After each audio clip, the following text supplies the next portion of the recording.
مقام مصطفیٰ میں اس آیت مقدسہ کا ترجمہ، اس کے مرادی معنی آپ سنیں اور اس کے بعد ہم انشاءاللہ اپنی گفتگو کا جو محور بنائیں گے قرآن مجید فرقان حمید احادیث مقدسہ سے پھر اس پر دلائل انشاءاللہ تبارک و تعالی۔ ارشاد باری تعالیٰ وما ینطق عن الہوی، ہمارا حبیب جب گفتگو کرتا ہے، جب بولتا ہے، جب ارشاد فرماتا، اپنی ہوا، اپنی خواہش، اپنی مرضی سے نہیں بولتا۔ ان ہوا الا وحی یوحی، وہ تو جب بولتے ہیں تو اللہ تبارک و تعالیٰ کی منشا اور مرضی کے مطابق بولتے ہیں، وحی الہی کے مطابق بولتے ہیں۔ تو کیا مطلب ہوا؟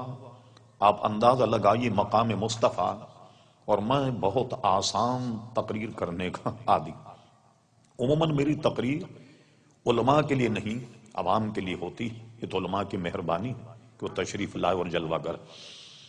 جب ہم یہ کہتے ہیں کہ قرآن مجید اللہ تبارک و تعالیٰ کا کلام، لفظ قرآن کہتے ہی ہمارا ذہن اس طرف جاتا کہ یہ اللہ تبارک و تعالیٰ کا کلام، اور جب ہم کہتے ہیں حدیث، فوراً ہمارا ذہن جائے گا یہ حضور علیہ السلام کا کلام، یہ حدیث مصطفیٰ، یہ قول رسول، یہ سب آپ جانتے۔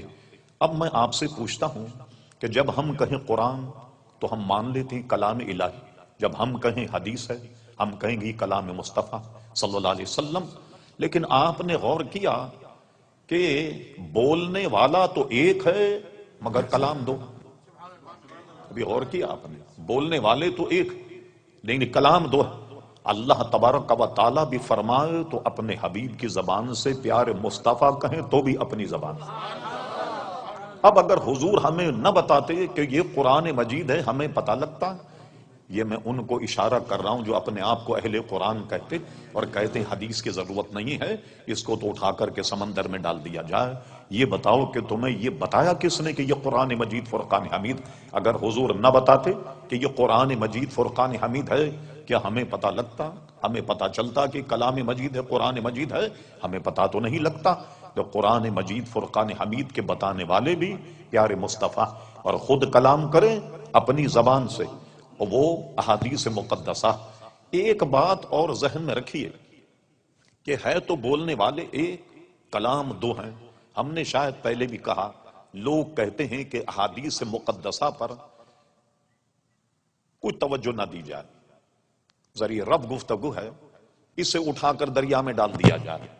ہم نے کہا بڑی عجیب بات ہے کہ احادیث مقدسہ تو آپ کی ہیوسٹن میں بھی ہوں گے، پورے امریکہ میں ہیں، سعودی عرب ہے، عرب امارات، پاکستان، ہندوستان، بنگلہ دیش، افغانستان وغیرہ وغیرہ، کہاں کہاں سے اٹھا کر سمندر میں ڈالا جائے۔ تو ہم نے آسان طریقہ یہ نکالا، اسی ایک ہی کمبک کو اٹھا کر سمندر میں ڈال دیا جائے۔ تو کتنا آسان کام۔ تو لوگ اس طریقے سے ہتک اور یہ کر کے، اور اس کے بعد قول رسول سے اپنی توجہ ہماری آپ کی ہٹانا چاہتے۔ میں نے مناسب سمجھا کہ قول رسول ہی پر آج گفتگو کی جائے۔ قول رسول کی اہمیت کیا ہے اور قول رسول عزیزان گرامی کیا؟ کچھ تو آپ نے ترجمے کے ضمن میں یہ سن لیا کہ زبان ایک ہے پیارے مصطفیٰ کی، بولنے والے دو ہیں۔ حضور ہی فرماتے ہیں یہ قرآن ہے، مان لیتے ہیں قرآن مجید۔ حضور فرماتے ہیں میری حدیث ہے، مان لیا جاتا ہے کہ حضور صلی اللہ تعالی علیہ وسلم کا کلام۔ ایک دوسری طرف آپ کی توجہ مبذول کراتا ہوں، آدمی کی خوبی یہ ہے کہ آپ کہیں صاحب یہ بہت بولتا، بڑے دلائل، بڑے براہین سے بولتا، یہ صفت اس کی بڑی مشہور ہے۔ لیکن آئیے مقام مصطفیٰ پر گفتگو کر رہا ہوں تو ایک عجیب نقطہ آپ کے ذہن میں یہ بیٹھ جائے۔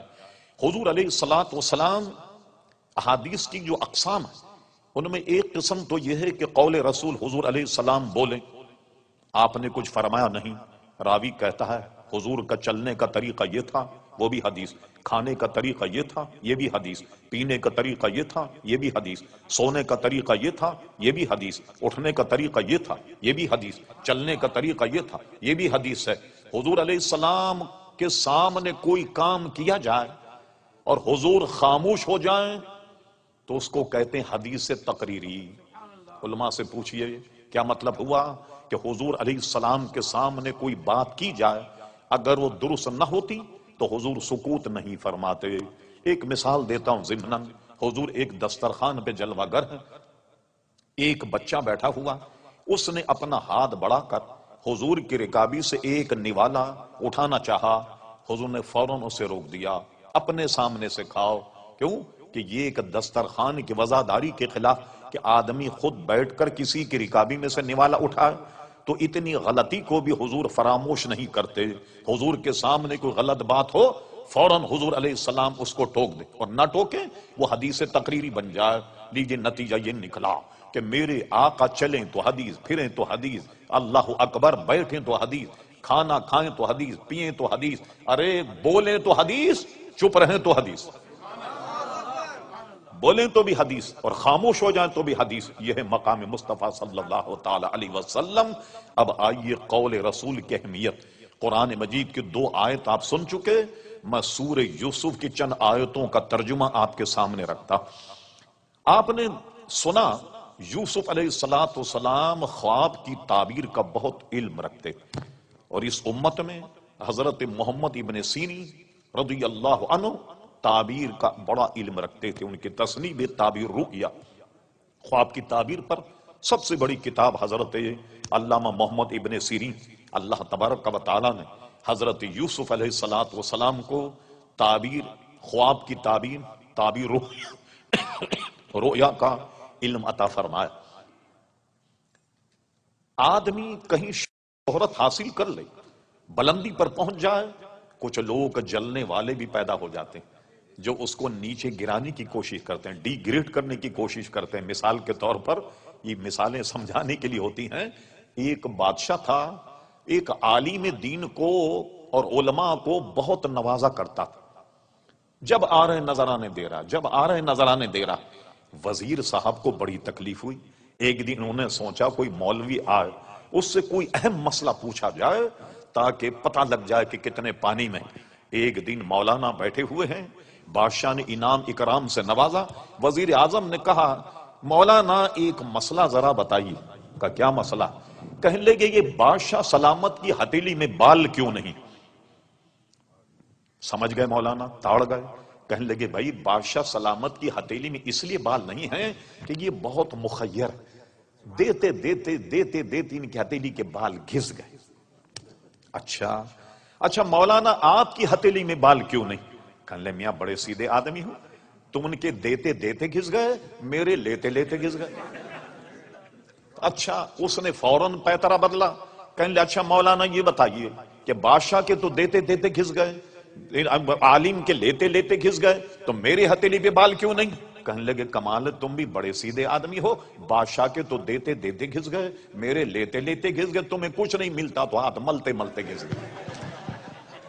تو یہ عموماً لوگ جو ہیں وہ ایسے ہر دربار میں ہوا کرتے ہیں کہ جو تنقید کا نشانہ۔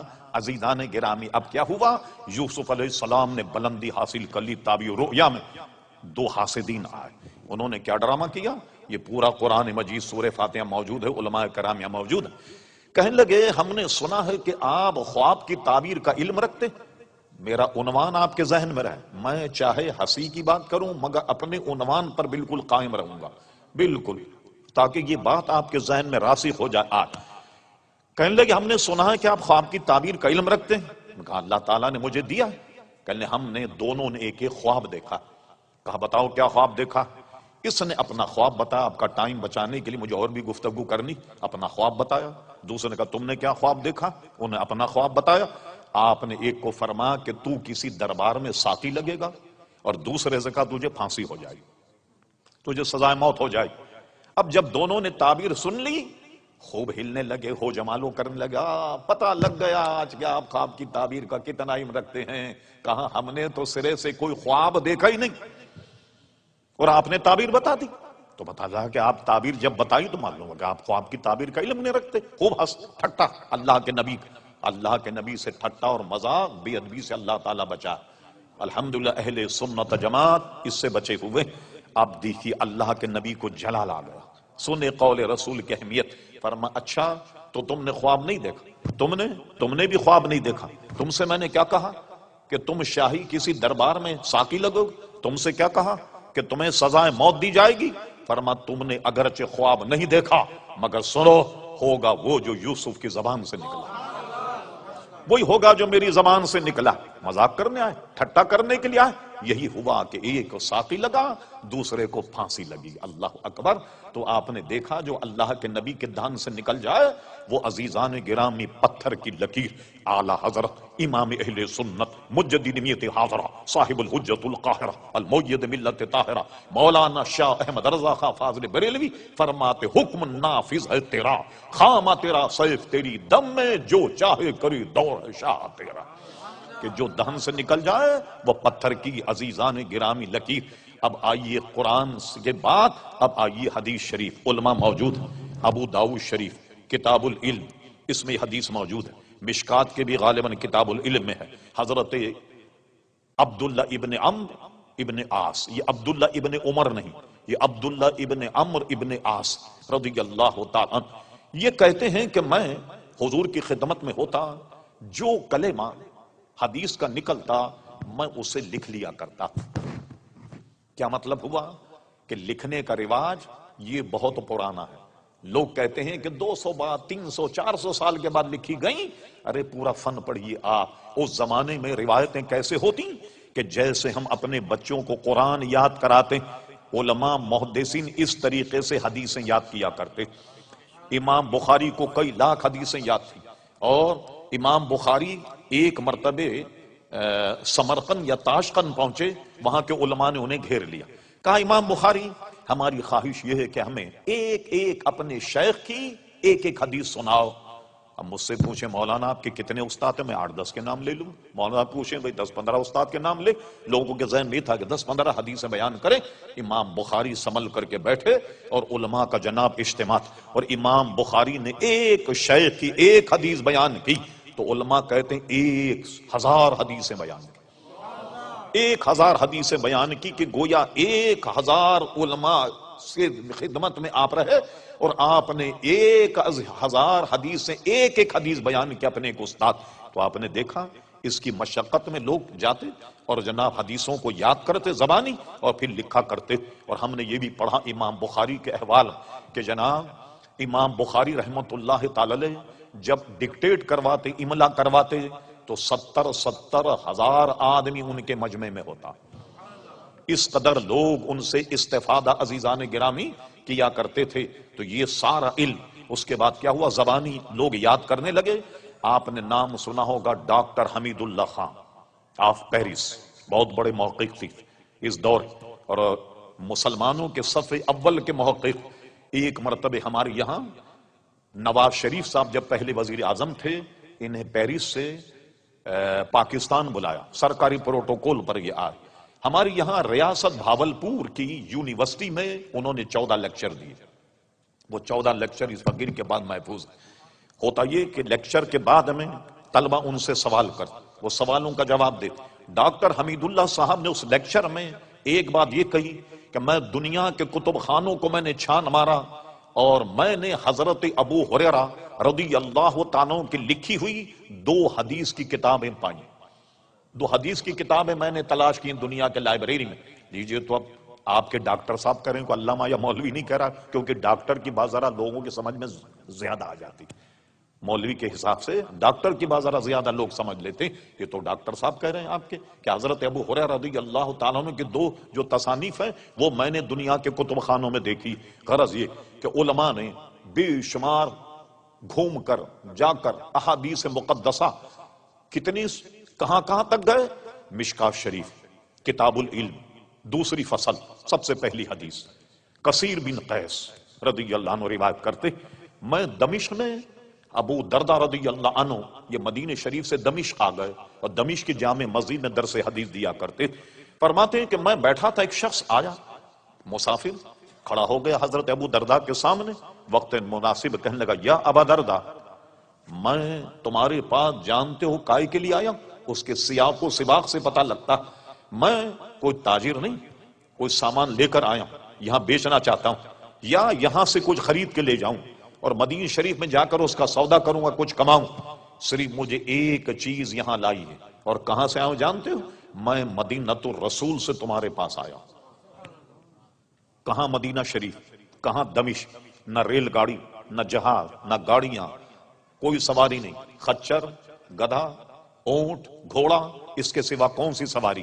کس سواری پر کتنی دور سے پہنچ، اور کہا میں مدینہ الرسول سے تمہارے پاس آیا، اور سنو کائے کے لیے آیا، مجھے وہاں کسی نے یہ بتایا تھا کہ تمہارے پاس ایک حدیث رسول ایسی ہے جو سوائے تمہارے کوئی بیان نہیں کرتا، میں وہ حدیث سننے کے لیے تمہارے پاس آیا ہوں۔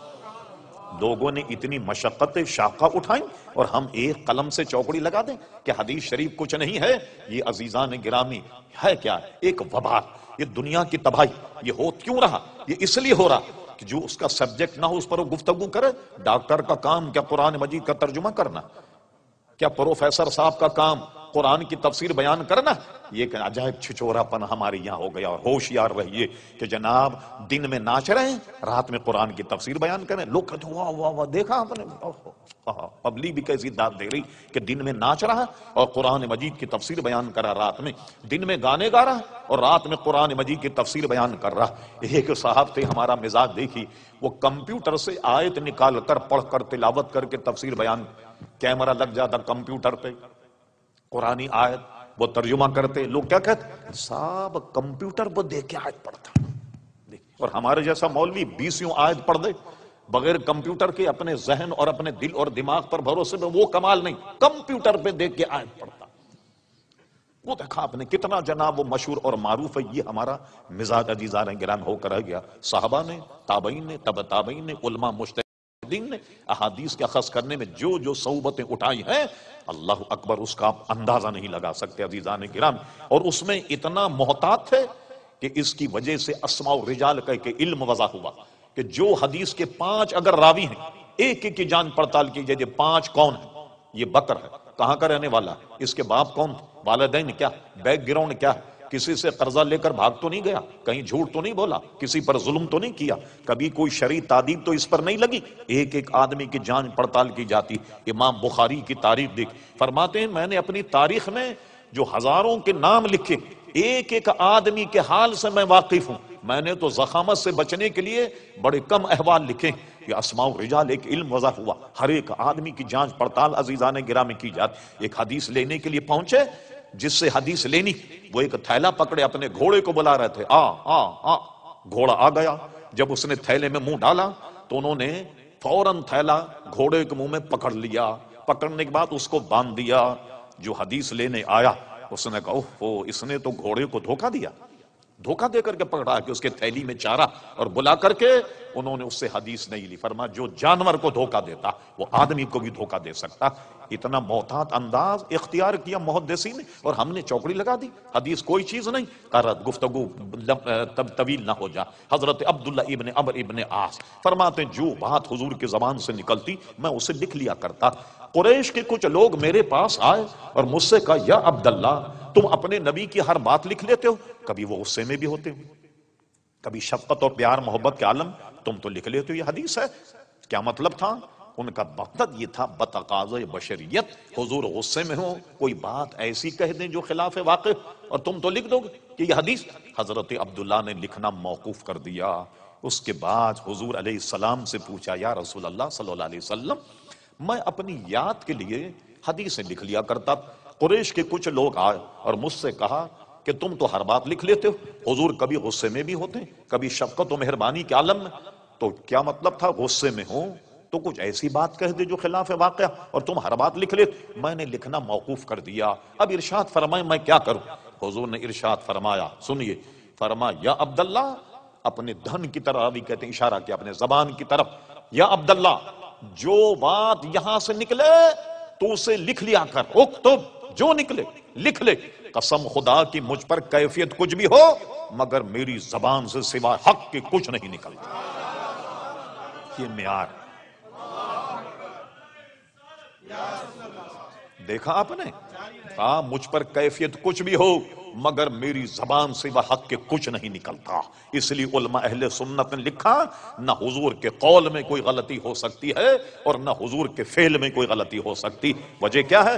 قول رسول کو رب کریم اپنا قول قرار دے رہا، اور حضور کے فعل میں اگر کوئی غلطی ہوتی قرآن کی آیت سنیے، پھر یہ نہیں ہوتا ارشاد باری تعالیٰ قل ان کنتم تحبون اللہ فاتبعونی یحببکم اللہ، تم اگر اللہ سے محبت رکھتے ہو، اللہ کے عزیز اور اللہ کے پسندیدہ، اللہ کے برگزیدہ بندہ بننا چاہتے ہو، حبیب کہہ دو فاتبعونی، وہ میری اتباع کرے، حضور کی اتباع کرے، جب حضور کی اتباع کرے یحببکم اللہ، اللہ انہیں اپنا محبوب بنا لے گا۔ اگر حضور کے فعل میں کوئی غلطی ہوتی تو ان کی اطاعت واجب نہیں ہوتی۔ پھر معلوم ہوا نہ فعل میں غلطی ہے نہ قول میں کوئی غلطی ہے۔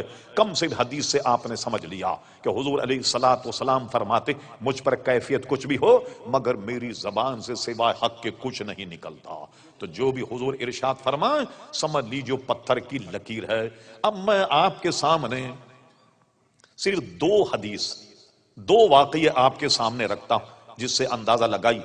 صحابہ کرام علیہم رضوان حضور علیہ السلام کی بات سن کر بڑے حیران ہوتا، لیکن جب وہ واقعہ رونما ہوتا یہ تو وہ بات ہے جو حضور نے فلاں وقت ہمیں ارشاد فرمائی۔ کتاب الفتن مشکاۃ شریف آخری میں ہے، وہ ملاحظہ فرمائیے، ایک مرتبہ منافقین نے حضور کے علم پر تان کیا۔ کیا تان کیا؟ کہنے لگے دیکھو ہم تو حضور کے پاس بیٹھتے ہیں، بات بھی کرتے ہیں، خوب ہنستے بولتے بھی، اور حضور ہمیں پہچانتے ہی نہیں۔ کیا مطلب ہوا کہ ہمیں جانتے ہی نہیں وہ؟ صحابہ کرام نے یہ بات حضور تک پہنچا دی۔ ایک مرتبہ مجمع تھا، حضور منبر پر کھڑے، فرما کیا بات تم لوگ میرے معاملے میں ایسی بک بک کرتے ہو؟ کھڑے ہو گئے، فرما پوچھو جو تمہاری طبیعت چاہے پوچھو۔ پوچھ رہے تھے لوگ، جواب دے۔ حضرت عمر فاروق فرماتے ہیں حضور نے قیامت تک کے واقعات بیان کر دیے۔ ہم میں وہ عالم زیادہ جس نے زیادہ یاد رکھا، جو بھول گیا سو بھول گیا، مگر ہم بھول گئے کوئی بات اگر رونما ہوتی ہم فوراً ہمارا ذہن جاتا کہ یہ تو وہی بات ہے جو نبی کریم علیہ السلام نے فلاں وقت ہمیں ارشاد فرمائی تھی، تو ہمیں فوراً یاد آ جاتا۔ پھر اس کے بعد آپ نے کیا کیا؟ وہ باہر نکالنے پر انہوں نے مسجد بنائی تھی، مسجد درار، مسجد درار کفرم و تفریقم بین المؤمنین، یہ مسجد بنائی اور حضور نے فرمایا کہ لگا دو اس کو آگ۔ غلط، کفر اور نفاق کی تفریق کر رہے ہیں، اس کو آگ لگوا دی حضور صلی اللہ علیہ وسلم نے۔ غرض یہ کہ جو بات نکل جائے، صحابہ کرام کہتے ہیں میں بعد میں یاد آتا کہ یہ بات تو حضور نے اتنے عرصے پہلے ہم سے بیان فرما دی تھی۔ اب اس پر میں جس پر صحابہ کرام بڑے تعجب کرتے اور بڑا عجیب واقعہ، میں دو حدیثوں اور واقعہ بتاتا ہوں آپ کو۔ ایک حدیث تو واقعہ یہ ہے کہ ابھی اسلام کا غلبہ نہیں ہوا، بڑی دلچسپ حدیث، چند انگلیوں پہ گننے کے لائق صحابہ تھے جو حضور پر ایمان لائے۔ ایک مرتبہ آپ بیت اللہ شریف حاضر ہوئے، اس وقت کنجی بردار کا نام تھا عثمان ابن طلحہ، عثمان ابن عفان نے، عثمان ابن طلحہ وہ کنجی بردار۔ ظاہر ہے چند آدمیوں نے ابھی اسلام قبول کیا تھا، اس سے فرمایا بیت اللہ شریف کی کنجی دو، اس نے منع کر دیا، لیکن منع کرنے کا انداز کچھ غیر مہذب تھا کہ میں نہیں دیتا آپ کو کنجی۔ فرمایا اچھا، فرمایا سنو ایک وقت آئے گا کہ میرا رب مجھے یہ کنجی عطا فرمائے گا اور میں جسے چاہوں گا عطا فرما دوں گا۔ سوچنے لگا بتائیے کہاں 10-20 آدمی مسلمان ہیں، کیا یہ مکہ پر قبضہ کر لیں؟ اتنا بڑا وہ ہوگا کہ ان کی بادشاہت ہو جائے اور یہ مجھ سے مسجد بیت اللہ شریف کی کنجی لے لیں؟ وہم و گمان میں یہ بات نہیں، حاشی خیال میں یہ بات نہیں۔ اب اس کے بعد کیا ہوا؟ آئی گئی بات ختم ہو گئی۔ حضور علیہ السلام مکہ شریف میں رہے، پھر اس کے بعد ہجرت کر کے مدینہ شریف گئے، ایک عرصہ ہوا، پھر اس عرصے کے بعد حضور علیہ السلام فتح مکہ کے موقع پر آپ بیت اللہ شریف تشریف لائے اور پھر مکہ فتح ہو گیا۔ ساری تفصیل آپ نے بارہا سنی ہوگی۔ اور فتح مکہ فتح ہونے کے بعد کیا ہوا؟ سب کو جمع کیا، سوچ رہے تھے سب کو سزائے موت ملے گی، یہ سنیے اسلام فتح و نصرت حاصل کرنے کے بعد جانتے ہو میں تمہیں کیا سزا دوں گا؟ آج سب کے کان کھڑے ہو گئے۔ فرمایا میں تمہیں وہ سزا دوں گا جو یوسف علیہ السلام نے اپنے بھائیوں کے ساتھ کیا۔ کیا کیا تھا؟ فرمایا جتنے میرے دشمن تھے سب کو معاف، عام معاف، مگر جو خدا کے دشمن ہیں، جو بک بک کرنے والے، توہین رسالت والے، وہ چند آدمی تھے جن کے متعلق فرمایا یہ اگر کعبے کی غلاف میں لپٹ بھی جائیں ان کو کھول کر کے ان کی گردنیں مارنا۔ بعد ایسے باغی کہ جن کے لیے یہ کہا، ورنہ عام معافی کا اعلان کر دیا۔ چلیے مکہ پر قبضہ ہو گیا، صحابہ کرام نے اطمینان کا سانس لیا۔ اب حضور صلی اللہ علیہ وسلم بیت اللہ شریف آئے، فرما بلاؤ عثمان ابن طلحہ کہاں؟ لیجیے صاحب، ڈھونڈ مچی عثمان ابن طلحہ، لایا گیا ڈھونڈ ڈھان کر کے، اب گردن جھکی ہوئی ہے، نہ جانے کیا حکم ملے، چابی تو دینی تو فاتح ہیں، لیکن سزا کیا ملے؟ گردن اڑا دی جائے، پھانسی دے دی جائے، کیا ہوگا؟ جب آئے وہ سخت نادم، گردن جھکی ہوئی، فرما عثمان ابن طلحہ نکالو بیت اللہ شریف کی کنجی۔ حضور نے کنجی ہاتھ میں لے لی تاکہ قول رسول کی تکمیل ہو جائے کہ میرا رب یہ کنجی مجھے عطا فرمائے۔ اور اس کے بعد دیکھا کہ وہ سخت نادم، شرمندہ، فرما عثمان اٹھاؤ اپنا چہرہ، چہرہ اٹھا، فرما یہ لو کنجی اپنے پاس رکھو، اپنے پاس رکھو، جو تم سے لے گا وہ ظالم ہوگا۔ عزیزان گرامی، میری تحقیق یہ ہے کہ آج تک اسی خاندان میں بیت اللہ شریف کی کنجیاں چلی آ رہی جنہیں حضور علیہ السلام نے دی۔ ان کے ایک 25-30 سال پہلے جو اس وقت کنجی بردار تھے وہ کراچی بھی آئے، میمن مسجد انہوں نے نماز جمعہ ادا کی، مگر ہمارے ایک مسلمان بھائی نے بڑی شفقت و مہربانی میں کہوں گا ان کے ساتھ کی۔ بعد میں بیچارے جب ملنے گئے زارو قطار رو رہے تھے، وہ بہت ہی افسردہ تھے۔ ہوا یہ کہ میمن مسجد ایک اژدہام ہوتا، بہت لوگ ہوتے، ان کی کوئی خاندانی انگوٹھی تھی، کسی صاحب نے برکت کے لیے مسافہ کرنے میں کھسکا لی، سمجھے؟ مسافہ کرنے میں وہ تبرک سمجھ کر ان کی انگوٹھی کھسکا لی ہاتھ میں سے، تو بیچارے افسردہ تھے کہ میری یہ خاندانی انگوٹھی تھی، لیکن کراچی کے کسی صاحب نے ان کی انگوٹھی پہ ہاتھ صاف کر دیا۔ پھر اس کے بعد اب شاید ان کے صاحبزادے ہوں گے جو وہاں کے سجادہ نشین، جو کنجی بردار ہوں گے، تو آپ نے دیکھا ایک ایسے موقع پر فرمایا کہ میرا رب یہ کنجی مجھے عطا فرما اور میں جسے چاہوں گا عطا فرما دوں گا۔ اور حضور نے کنجی لی اور لینے کے بعد فرمایا کہ یہ نادم ہے، چلو لو تم ہی کنجی کو رکھو۔ اور بعد میں مسلمان ہو گئے، ایمان لے آئے، جماعت صحابہ میں وہ شامل بھی ہو گئے۔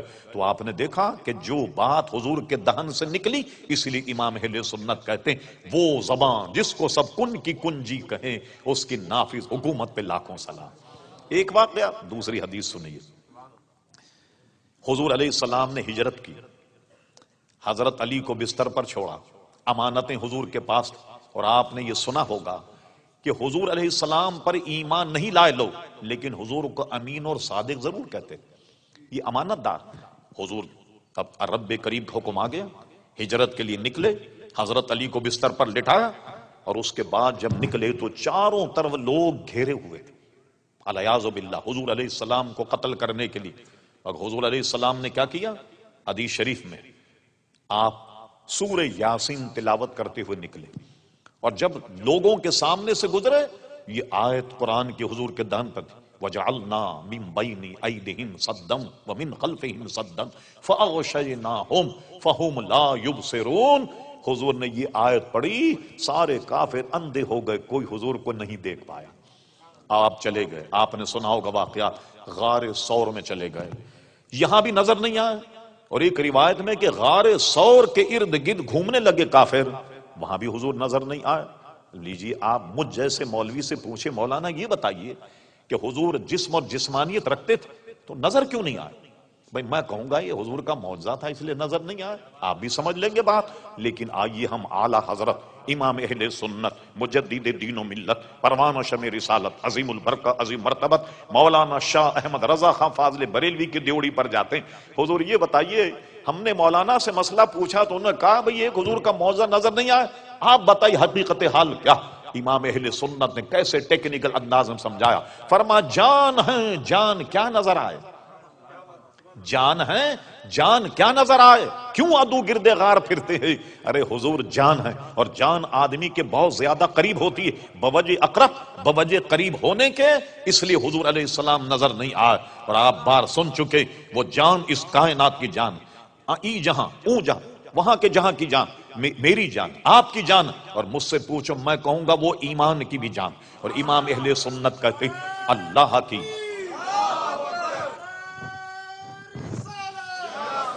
امام اہل سنت کا کلام سنیے، فرماتے اللہ کی سرتابہ قدم شان ہیں یہ، انسان نہیں انسان، وہ انسان ہیں یہ، قرآن تو ایمان بتاتا ہے انہیں، اور ایمان یہ کہتا ہے میری جان ہے۔